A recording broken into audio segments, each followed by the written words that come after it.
The theme of this evening is being hunters for goodness and noticing the grace through, at times, decimating or painful or even beautiful, poignant moments and experiences that life offers us.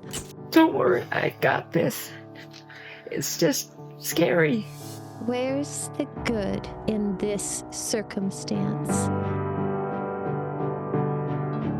Tony teaches 3 decisions, and 3 decisions that we're making in every moment. So number 1, what are we focusing on? What does this mean? And what am I going to do? And we're doing this either consciously or unconsciously. The meaning really creates the emotion, the experience that we're having. And then from that perspective, what are we going to do? I'd like to introduce Siri. She's a dear, dear friend of ours. Ready to run? Get from point A to point B, swim, bike, and run, and you're a triathlete. My first race, I came in dead last, but I had never felt so alive. This woman didn't know how to swim. Decided she wanted to become the world's greatest triathlete. Ralph Lauren wanted to sponsor me, but I had to pretend to be straight. I was just diagnosed with acute myeloid leukemia. I'm losing my hair, I'm sick all the time. I always tell people it's really up to you how you walk through this. There just happened to be this new clinical trial. She just never gave up. Siri, I love you, woman, and what a treat to have you. You are such a huge part of why I'm still here today, and I am eternally grateful for your love. Thank you, woman. I'm eternally grateful to you. As I'm sure you heard, Siri, we're speaking about finding the goodness and connecting to the grace of unexpected circumstances. As Tony talks about the 3 decisions, how did that translate when you were first diagnosed? First of all, and that had been my biggest fear. My whole life was someone I love or myself getting cancer. So when this happens and when it's such a dire diagnosis, one thing I knew is that to conquer this, I needed to have the energy that's able to do that. So in the first moment of diagnosis, it occurred to me how important it would be, the meaning that I give in that moment, because I had a genetic mutation, the statistics were bad. I had maybe a 5% chance from what they were saying, and that chance would be 2 clinical trials. But I knew in that moment, the meaning I would give this is that this will be my most beautiful triumph. Because the reason why I could even begin to believe that that could be true is that I thought about the other times in my life that I thought were hard, but up against this, I would have prayed for those things to happen again. But I knew every one of the hugest challenges I had to face, that I struggled through, that I suffered through, that those things ended up being my greatest blessings. Those things ended up being what changed me and helped me live a better life, a life where I could more deeply connect to myself and to others and to God. So I had this trust that this looks really awful, but I know that this is here for me. So as far as what I decided to focus on immediately is the meaning that this isn't the end. This will be my most beautiful triumph. And so in order to conquer this, anything huge like that, like overcoming a deadly disease, is going to require this monumental energy. And I'm not talking about forced energy like working out and lifting big weights. I'm talking about the energy operating at a higher vibration, the energy that comes from gratitude and finding the good in whatever's happening to you, finding joy.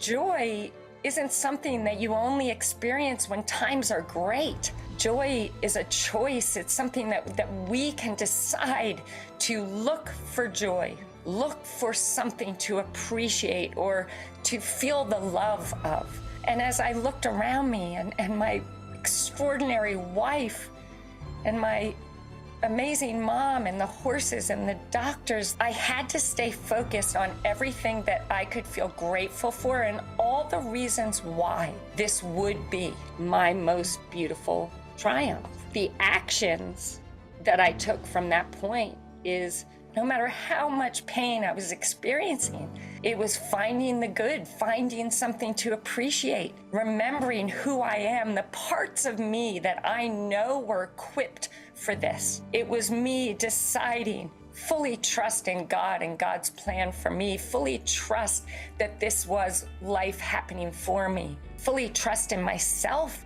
and in my own ability to find my way through. In the day-to-day, how did that come to life for you? Because I'm sure there's many people that are listening to you right now and just, gosh, she's so inspirational or she's so positive, but physicality of it, how did that translate for you, Siri? Well, first of all, what I realized was that beautiful triumph that I imagined.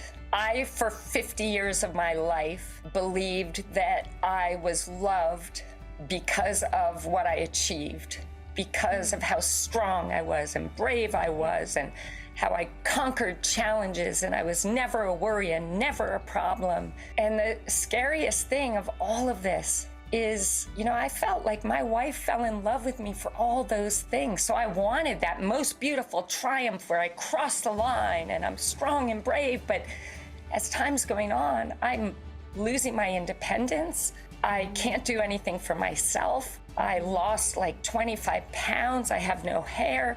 I'm not achieving anything. I'm not pushing big weights. And I'm the biggest problem and worry of all. And I truly felt that my wife would want to leave me. And if she stayed with me, it would be out of pity or feeling sorry for me that all the people that I loved would leave me because I no longer am everything that I thought I had been loved for.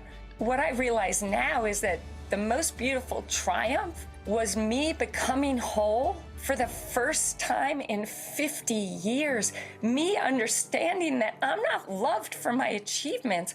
I am loved for my heart, for my soul, for my spirit. Like, I'm just loved for me. I'm loved unconditionally. No one left me. They just loved me more than ever. I was searching for that my whole life. Not just from the people that love me, but from myself, to know from within that Yes. I don't have to do grand things. I'm enough as I am. I am loved as I am. You're speaking for all of us. I am loved as I am. I don't have to do anything in order to be loved. I am whole as I am. Connect to that. What a beautiful gift, an unexpected gift that came in the deepest and darkest moments where I didn't know if I had what it took. I got really sick. My whole life, I've had this really horrible phobia of vomiting. But as I got sicker and sicker and all the medication that I was having, I was vomiting all the time, like 60 to 70 times a day. I felt like maybe I couldn't do it. And you'd call just randomly out of the blue. And I would tell you, like, Bonnie Pearl, it's so hard. And I'm so scared. But then you said, but Siri, every time you vomit, you are purging everything that doesn't belong inside of you anymore. You are cleansing, you're renewing. Suddenly, I'm seeing vomiting as this part of my healing, because the purging, not just things that need to be out of my system, but the purging of my limiting beliefs, the purging of the stories I've told about myself, the purging of my sadness and my anger and my anxiety. It was a cleansing, it was a renewing. I felt this inner strength move through me with this simple reframe that changed everything. So through any challenge for all of you, it's possible. No matter how deep the struggle is, it is possible to find a way to feel better by choosing a better thought, by telling yourself the truth. The minute you gave me that, and I felt the freedom in that, I felt the energy surge in reframing that one thing, allowed me to do it for every single thing that I came up against. And that is a skill now that is my superpower. What do you focus on? What meaning are you giving it? What action are you going to take? And over and over and over again, in every single moment, I chose to focus on what made me feel good, not bad. To give things a meaning that made me feel strong, not weak. And that's all a choice. And that's all I did in every single moment. And the ultimate blessing is that I am here today. What's so powerful in what I have noticed is, it's like, what am I focusing on? The meaning. And then number 3, it's what am I going to do? And it also could be looked at as a non-action. How am I being?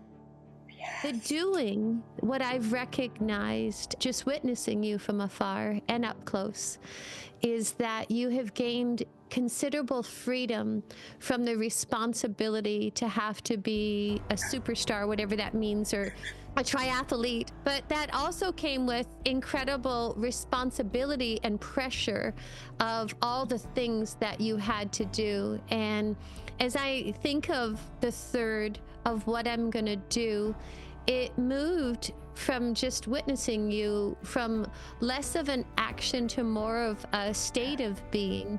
It wasn't an action, it was more of a becoming and connecting to your nature. And in that, you gave yourself and freed yourself to be able to experience the love that you are. I witnessed this beautiful light and could relate, because I have done this myself, where the overextension of responsibility or giving or being the, I want to give, I want to do, and I want to be that for our family and for everybody. And what I witnessed in you, Siri, was the freedom from a lot of the responsibility of doing.